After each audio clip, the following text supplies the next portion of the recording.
Hello student, आज हम देखेंगे दो फलनों के गुणनफल का अवकल गुणांक। तो ये आपका फार्मूलाज है कि दो फलन को हम कैसे अवकल करेंगे। तो यहाँ पर देखिए, आपका सबसे पहले लिखा है एक फलन है। फलन दो प्रकार का होता है। यहाँ पर कई प्रकार के फलन हो सकते हैं, लेकिन यहाँ पर हम ले रहे हैं दो प्रकार के फलन, जैसे कि f1x इंटू f2x।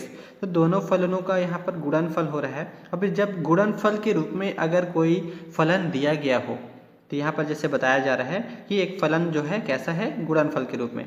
तो अगर इस टाइप का कोई फलन है तो उसको कैसे अवकलन करेंगे। तो यहाँ पर देखिए, उसको अवकलन करने का ये ट्रिक्स है, इसे हम बोल सकते हैं अवकलन का एक ट्रिक है। अब यहाँ पर हमें क्या करना है, अवकलन करना है।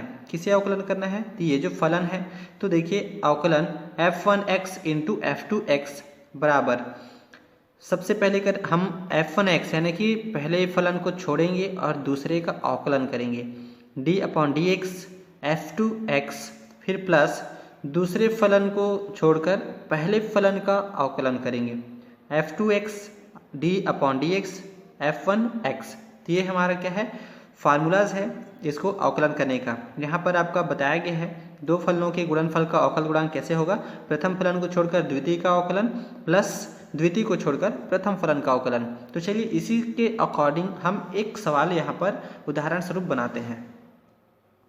प्रश्न है, निम्नलिखित फलनों के अवकल गुणांक ज्ञात कीजिए।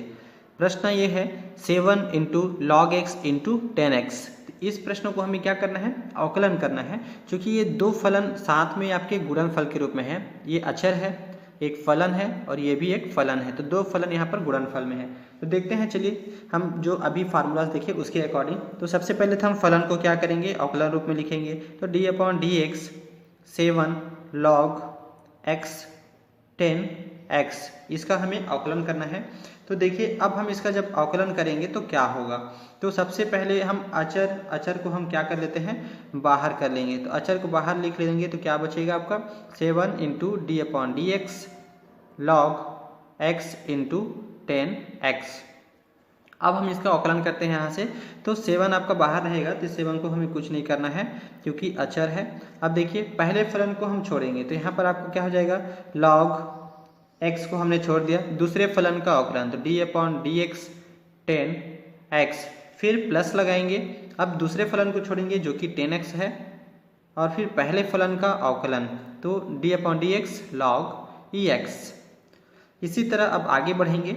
अब यहाँ पर देखिए 7 आपका बाहर रहेगा, log ex जो है वैसे ही रहेगा क्योंकि ये आपका अवकलन नहीं हो रहा है। अब 10x का अवकलन क्या होता है, तो 10x का हमने पढ़ा है सेक स्क्वायर x होता है। तो ये हमारा हो गया sec square x plus 10x अवकलन नहीं हो रहा है यहाँ पर, तो हमें वैसे ही रखना है। अब log x का अवकलन हो रहा है, तो हमें पता है log x का अवकलन क्या होता है, तो 1 अपॉन x होता है। तो ये आपका हो गया अवकलन। फाइनली इसी को ही हम आंसर भी कह सकते हैं, क्योंकि इसके आगे आपका कोई भी सॉल्यूशन नहीं होता है। तो यही हमारा क्या हो जाएगा, आंसर भी हो जाएगा। इसी तरह आपको दो फलनों के गुणनफल का जो आपका फलन मिलेगा उसको आपको अवकलन करना है इस फार्मूले के मदद से।